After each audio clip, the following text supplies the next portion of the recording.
बुजुर्गों, दोस्तों, नौजवान साथियों, चुनाव का टाइम है और सारी चीजें हो सकता है और लोग भी अपना वोट मांगने आए। वैसे मुझे लगता नहीं है कि वो पूरे क्षेत्र में जा पाएंगे, क्योंकि क्षेत्र जो है वो लगभग 3 महीने में पूरा हो पाता है। और जो कैंडिडेट दूसरी पार्टियों के आपके पास आए हैं, कोई 5 दिन पहले आया है और कोई 10 दिन पहले आया है, तो मुझे लगता नहीं है कि वो पूरे क्षेत्र में चला जाएगा। हमारे जाटव समाज के भाई बहुत सारे बैठे हैं और बात करी। न बहुजन समाज पार्टी से परेशानी थी, न शिकायत है, न बहन कुमारी मायावती जी से शिकायत है, लेकिन मजबूरी ये हो गई कि अब तक बहुजन समाज पार्टी और उसकी नेता जो हमारे दलित समाज की, बैकवर्ड समाज की और सर्व समाज के वो लोग जो दबे कुचले और गरीबी में या कैसे भी आते थे, अरे कि छोटा भाई देखो इतना मोटा अमित खड़ा है, उनकी लड़ाई बहन जी ने और बहुजन समाज पार्टी ने लड़नी छोड़ दी। और इसलिए छोड़ दी कि जैसे भारतीय जनता पार्टी ने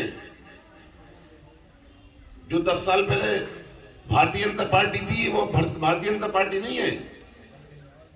जो अभी मोदी जी की और अमित शाह जी की पार्टी चल रही है, इसने डराकर और धमकाकर सारी पार्टियों के नेताओं को और सारी जातियों के नेताओं को घर बिठाने का काम किया है और उनको खत्म करने का काम किया।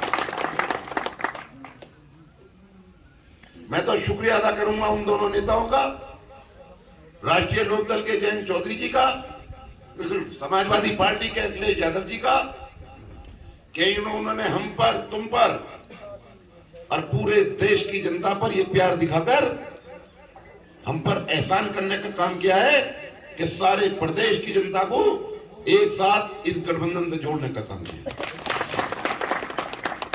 अभी हमारे भाई बता रहे थे मलूक नागर जी का, खाली मलूक नागर जी नहीं, अभी एक और हमारे भाई का टिकट हुआ है जो जेवर से लड़ रहे हैं, बड़ाना जी। अभी मेरे पास 6 दिन पहले खबर थी कि उनको इतना डराया गया कि आप चुनाव से बैक हो जाओ। इसलिए मैं कहना चाहूंगा, भारतीय जनता पार्टी ने जो बंटवारा करने का काम किया है, जो डराने का और धमकाने का काम किया है, मैं कहना चाहता हूं उन लोगों को कि आज इन गठबंधन के नेताओं के साथ सारा समूह और सारे प्रदेश की सारी जातियों के लोग इस गठबंधन से जुड़ गए हैं और इन गुजरात के दोनों लोगों को यहां से भगाने का काम करेंगे। भारतीय जनता पार्टी बुरी नहीं थी, भारतीय जनता पार्टी के नेता भी बुरे नहीं थे, लेकिन वो 10 साल पहले तक थे। ये मैं इसलिए कहना चाहूंगा कि हमारे अभी सारे भाइयों ने, सारे लोगों ने भारतीय जनता पार्टी का नाम लिया और भारतीय जनता पार्टी को हम वोट देते हुए भी आए। मैं आप सबका तहे दिल से शुक्रिया अदा करता हूं। अभी सारे लोगों ने आपको सारी बातें बताई और तुम्हें पहले मीटिंग चालू होने से अपने नौजवानों को और बुजुर्गों को बता दूं कि तुम भी गुजर हो और गुजर मीटिंग करवाइए, तो मैं भी गुजर ही हूं, कहीं बात नहीं है। तुम भैंसे पालने वाले हो, मैं भी भैंसे पालने वाला हूं, तुम खेती करने वाले हो, मैं भी खेती करने वाला हूं। ये अलग चीज है कि बड़े भाई सुरेंद्र नागर हो या मलूक नागर हो या अनिल अवाना हो, वो मंत्री बन गए तो विधायक तो ऊपर वाले ने चाहा, हम भी बन गए फिर बनेंगे। और इस चुनावी रैली की अध्यक्षता कर रहे हैं हमारे बुजुर्ग चरण सिंह जी और बहुत बेहतरीन शानदार संचालन कर रहे हैं हमारे राकेश राठी भाई, और ये हमारे जग्गी प्रधान जी बड़े भाई बैठे हैं। जब मैं उपचुनाव में इनके पास आया था तो मैंने इनसे पूछा भाई परेशानी क्या है, ये बता दो। तो इन्होंने कहा परेशानी तो कुछ भी ना है, हिंदू खतरे में आ गया। 70 साल में लगभग जब कांग्रेस पार्टी की और प्रदेश में बहुजन समाज पार्टी और समाजवादी पार्टी की सरकार रही, जब प्रदेश में और देश में हिंदू खतरे में नहीं आया था, और आज जब नकली भारतीय जनता पार्टी की सरकार है और प्रदेश में और देश में इनकी सरकार है, जब हमारे हिंदू भाई खतरे में आ गए। और यहां पर तशरीफ फरमा बड़े भाई जिन्होंने भी आपको पूरी बात बताई, कपासिया भाई, छोटा भाई राहुल, हमारे श्रीपाल जी, होशियार सिंह जी, सबके नाम ले दो, हमारे जयराम जी, नरेंद्र भाई, विजेंद्र भाई, कुंवरपाल भाई, रणवीर राठी, अब इनमें ये तो लिखा है ना कौन मेरे बुजुर्ग हैं नौजवान, किसको चाहिए। हमारा सचिन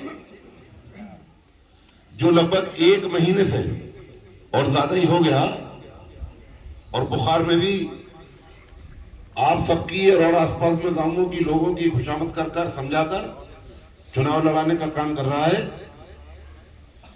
और हमारे लाला राठी जी, कमल राठी जी, सचिन राठी जी, योगेंद्र राठी जी, शोभाराम राठी जी, जसवंत भाई, लखपत भाई, नेतराम जी, अरविंद भाई लोहार जी, राहुल भाई मनोहरगढ़ी और सचिन का मैंने नाम ले दिया।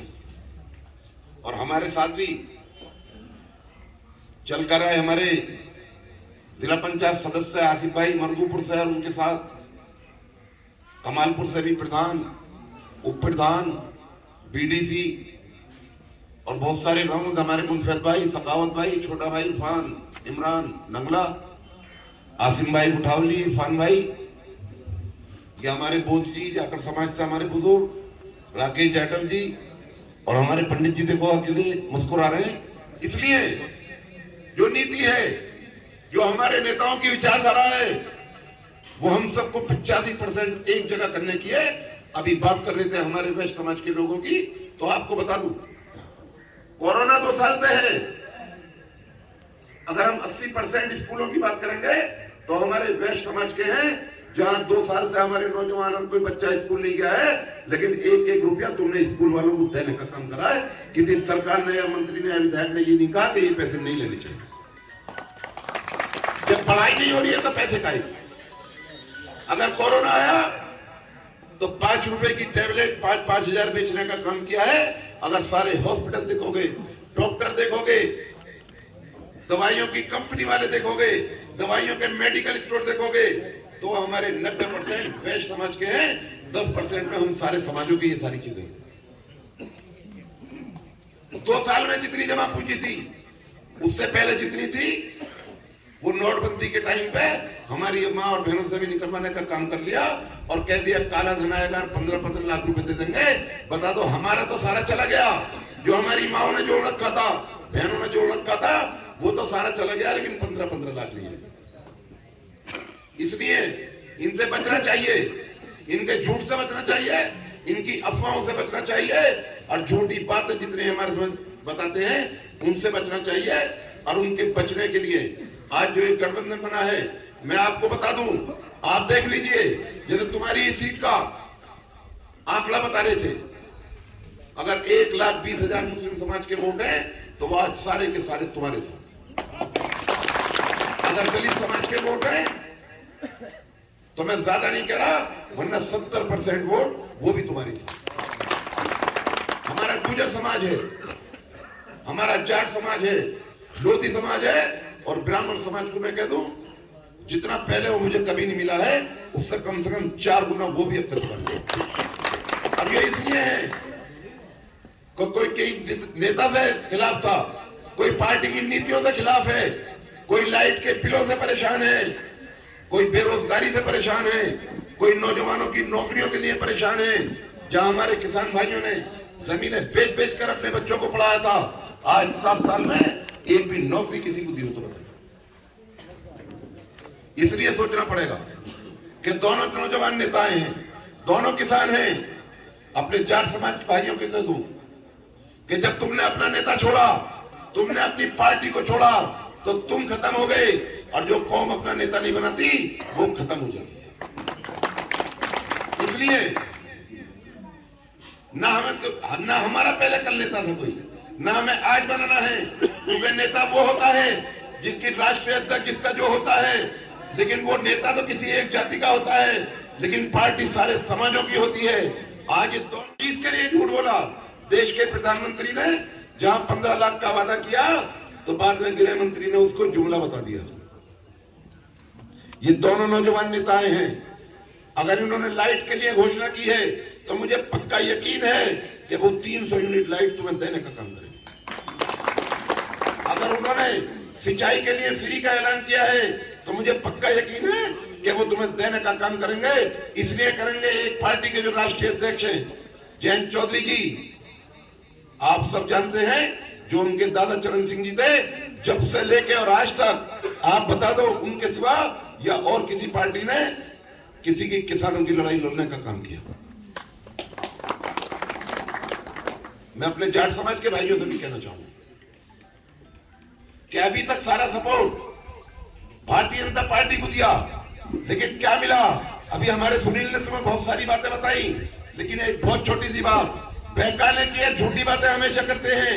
जिन हमारे बड़े भाई किरणपाल सिंह की अभी बात कर रहे थे, उपचुनाव के टाइम उन्हें इसलिए बहका लिया गया कि वो चुनाव हार रहे थे और कहा तुम्हें राज्यसभा भेजेंगे, भेज दिया। फिर कहा तुम्हें हम एमएलसी बना देंगे, वो भी नहीं बनाया।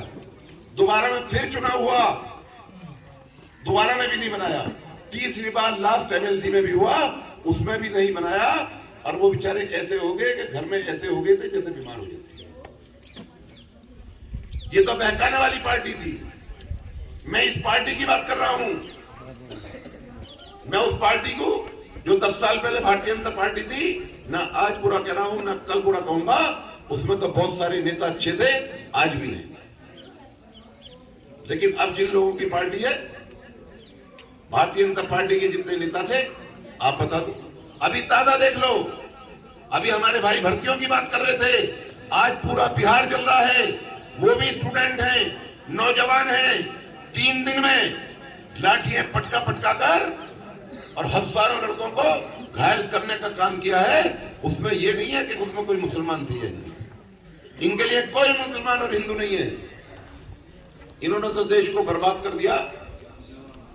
और मैं बात करूंगा अपने जाट समाज की, जो हमारे भाई कह रहे थे और जो मैंने बताया।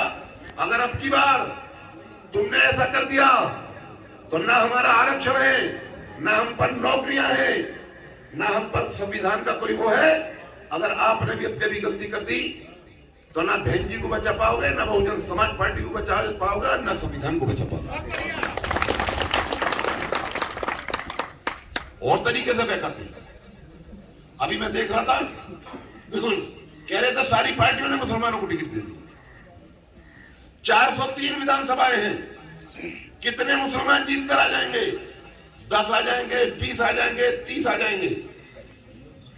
लेकिन मैं आपको बता दूं और आपसे पूछना भी चाहता हूं, सारे मुसलमान बनकर विधायक मुख्यमंत्री किसको बनाने का काम करेंगे?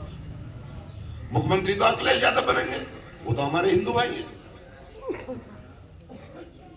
उप मुख्यमंत्री बनेंगे तो वो बनेंगे